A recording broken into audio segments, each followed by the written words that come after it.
सुहाग रात की अनसुनी कहानी। शादी के बाद हर जोड़े को पहली रात का इंतज़ार रहता है। नई नवेली दुल्हन और दूल्हा इसे अपने अपने तरीके से यादगार बनाने की कोशिश करते हैं, लेकिन यदि इस मौके पर ही धोखा मिल जाए तो आप क्या कहेंगे। इंदौर भारतीय समाज में शादी ब्याह को बेहद शुभ माना जाता है। जिन घरों में शादियां होने वाली होती है वहां खुशियों का आलम रहता है। बेटे या बेटी की शादी में इतना काम होता है कि लोग उसमें दिन रात व्यस्त रहते हैं। विवाह से कुछ दिन पूर्व ही दूल्हा और दुल्हन के घरों में मांगल गीत की शुरुआत हो जाती है। घरों को सामर्थ्य के अनुसार सजाया संवारा जाता है। हर तरह तरह के पकवान और व्यंजन तैयार किए जाते हैं ताकि मेहमानों की तरफ से किसी तरह की शिकायत न आए। वहीं दूल्हा और दुल्हन को पहली रात यानी सुहाग रात का बेसब्री से इंतजार रहता है। दोनों मिलन की पहली रात को यादगार बनाने की कोशिश करते हैं।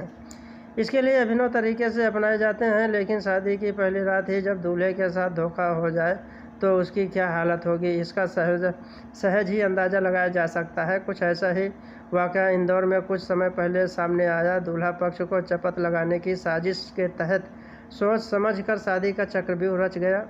दलाल ने शख्स का रिश्ता तय करवाया। पूर्व निर्धारित तिथि पर रीति रिवाज के साथ विवाह संपन्न हुआ। शादी के अगले दिन दूल्हा अपनी दुल्हन के साथ ज़िंदगी की शुरुआत करने की आस लगाए बैठा था। नई नवेली दुल्हन ने दूल्हा को बताया कि उसका पीरियड यानी मासिक धर्म शुरू हो गया है, ऐसे में वो शारीरिक संबंध नहीं बना सकती। दूल्हा मन महसूस कर रह गया। शादी के 7 दिन बाद दुल्हन लापता हो गई थी। खोजबीन की गई तो वह शादी कराने वाले दलाल के घर में आपत्तिजनक हालत में मिली। ठिकाने का पता चलते ही सभी फरार हो गए। जानकारी के अनुसार पीड़ित शख्स और युवती की शादी पूरे विधि विधान के साथ हुई थी। विवाह के बाद से ही युवती को किसी न किसी बहाने से अपने पास नहीं आने दिया था। शादी के तकरीबन 7 दिन बाद सोने का मंगलसूत्र के साथ ही चांदी के जेवर और 3 लाख रुपए नकद लेकर फरार हो गई। दरअसल वह लुटेरी दुल्हन थी जो डाका डालने के लिए शादी की थी और फिर जेवर और नकदी लेकर फरार हो गई। दुल्हन के अचानक से गायब होने के बाद दूल्हा और उनके परिजनों ने तलाश शुरू की। घर में जेवर देखने पर जेवर और नकदी गायब होने की बात पता चली। इसके बाद पीड़ित पक्ष सीधे शादी कराने वाले एजेंट के घर गए। वहां नई नवेली दुल्हन दलाल संग एक ही कमरे में आपत्तिजनक हालत में मिली।